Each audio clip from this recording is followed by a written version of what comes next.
Hello and welcome to my review on Outlast Part 2. Outlast Part 2 is a really fun game. A lot of stuff I did like the horror elements, the atmosphere, just everything about it. Like everything horror-wise about this game is very good. Like whenever you're running away from something and you're just like sitting there and it actually feels like you're running away from something. Like you see like Blake like moving his arms and then you like move your arms too. Was really fun and it made you feel like you're running away from something and the atmosphere and everything, the graphics, and like the fucking like one bit where like the where it's like raining blood is just so good, and like it just keeps you on the edge of your seat. Graphics wise, this game is amazing. It's a very linear game, so it's not gonna have like.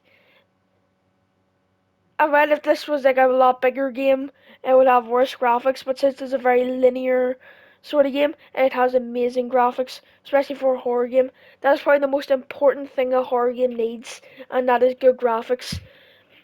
And I also like the way that the game is not scared to like show you messed up stuff. Like it's like fucking cows' heads being chopped off, fucking just a lot of messed up shit, like a bunch of like gore and stuff, and fucking limbs being ripped off, heads being cut off, everything like that. Just makes the game so much more interesting and disturbing. You can definitely see this game was going for like a shock horror type of element, which is completely fine if it's done right, and this game does it right. Like the sound design and everything, like whenever you're being chased, hearing like the massive fucking like monster screaming and fucking like hearing like the footsteps behind you and everything is just so much fun. Uh, and you feel like you're being chased because you like uh, the character designs are also amazing. Like the heretics and like the bunch of like leaves coming out of their like face and stuff like that. Like it's just the character design about everything is really good. Blake is a really fun protagonist. He's like, well, he's not fun. He's a really like good one. He's like a Poundland version of. He's like a Poundland version of Ethan Winters, and that's not a bad thing. Being a Poundland version of Ethan Winters isn't all bad. Ethan Winters is one of my favorite protagonists in gaming, so it's not all bad. Um, and like the mechanics are fun, like being able to go under like a bed, and if you don't have like a clear shot on any of the characters, like you don't know where they are, you can play like the audio and hear where they are from there, and just stuff like that is so much fun. Uh, I do have quite a bit of cons about the game though, like the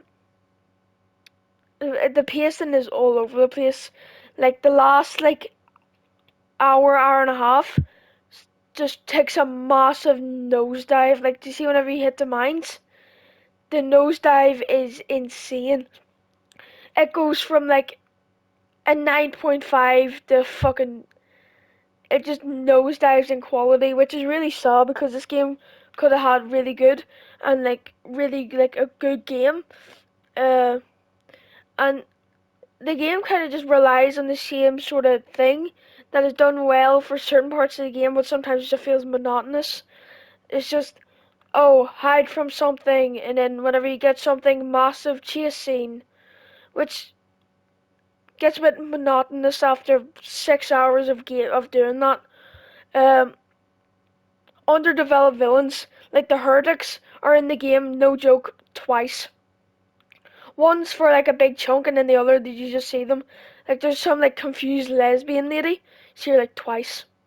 And it's so disappointing. Like Noth, I think his name is, the cult leader. See him twice. And like there is a couple good villains, like I think her name's Marta.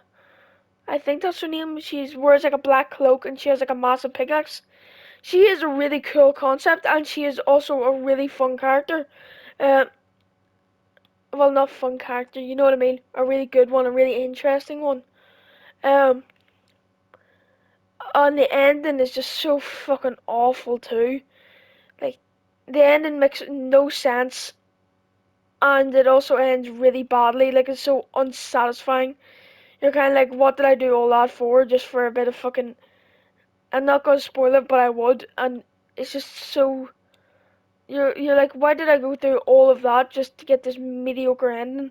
Whenever like the ending is just so unsatisfying, and just the entire like not even second half, like final quarter of the game is really unsatisfying too. But other than that, this game does have really fun elements, and there's some really good stuff. With only like some major like things that could have been very easily fixed. But if I had to give it, I would give it an 8.5, even though I wasn't a big fan of like the ending or like the villains or the pacing and everything. Like the horror, the sound design, the story, everything like that is really fun and enjoyable. And you feel like you're in this like Earth.